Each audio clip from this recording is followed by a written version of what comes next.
नारद मुनि पौराणिक कथाओं में एक दिलचस्प किरदार है। उन्हें ब्रह्मा के 7 मानस पुत्रों में से एक माना गया है। ब्रह्मर्षि कहलाने के साथ साथ वे भगवान विष्णु के परम भक्त भी माने जाते हैं। उन्हें इस जगत का पहला पत्रकार भी माना जाता है, जो तीनों लोकों की खबरें इधर से उधर पहुंचाते हैं। आइए जानते हैं उनके बारे में विस्तार से, और हम 3 बातों के बारे बात करेंगे। पहला, जब देवर्षि नारद एक गंधर्व थे।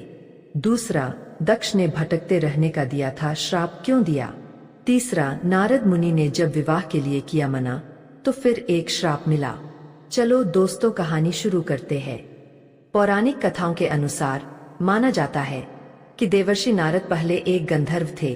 एक बार ब्रह्मा जी की सभा में सभी देवता और गंधर्व कीर्तन के लिए आए, जिसमें नारद जी भी अपनी स्त्रियों के साथ पहुंचे।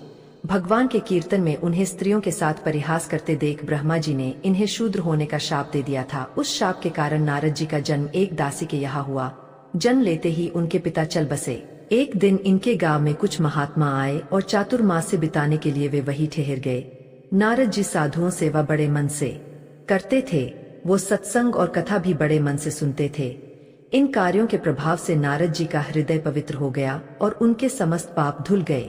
एक दिन सांप के काटने से इनकी माताजी की मृत्यु हो गई। उस समय इनकी अवस्था मात्र 5 वर्ष की थी। माता के वियोग को भी भगवान की इच्छा मानकर ये भजन कीर्तन में मन रमाते रहे।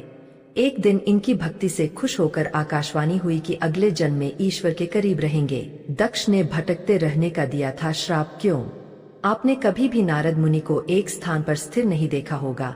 वो हमेशा नारायण नारायण कहते हुए तीनों लोग भटकते रहते हैं।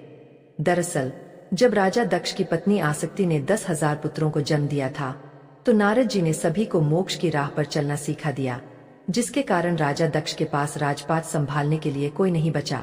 इसके बाद दक्ष ने पंचजनी से विवाह किया और उन्होंने भी 1000 पुत्रों को जन्म दिया, लेकिन नारद जी ने इन पुत्रों को भी सभी प्रकार के मोहमाया से दूर रहना सिखा दिया। इस बात से राजा दक्ष को बहुत क्रोध आया और उन्होंने नारद मुनि को श्राप दे दिया कि वे हमेशा इधर उधर भटकते रहेंगे।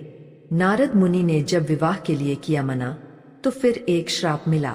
ब्रह्म वैवर्त पुराण के अनुसार जब उनके पिता ब्रह्मा ने अपने चंचल पुत्र नारद से सृष्टि के निर्माण में सहयोग करने के लिए विवाह करने की बात कही, तब नारद ने अपने पिता को साफ मना कर दिया, जिससे क्रोधित होकर भगवान ब्रह्मा ने उन्हें आजीवन अविवाहित रहने का श्राप दे दिया। नारद मुनि को श्राप देते हुए ब्रह्मा ने कहा कि तुम हमेशा अपनी जिम्मेदारियों से भागते हो, इसलिए अब पूरी जिंदगी इधर उधर भागते ही रहोगे। तो दोस्तों, हमारी जानकारी कैसी लगी कमेंट करके जरूर बताएं।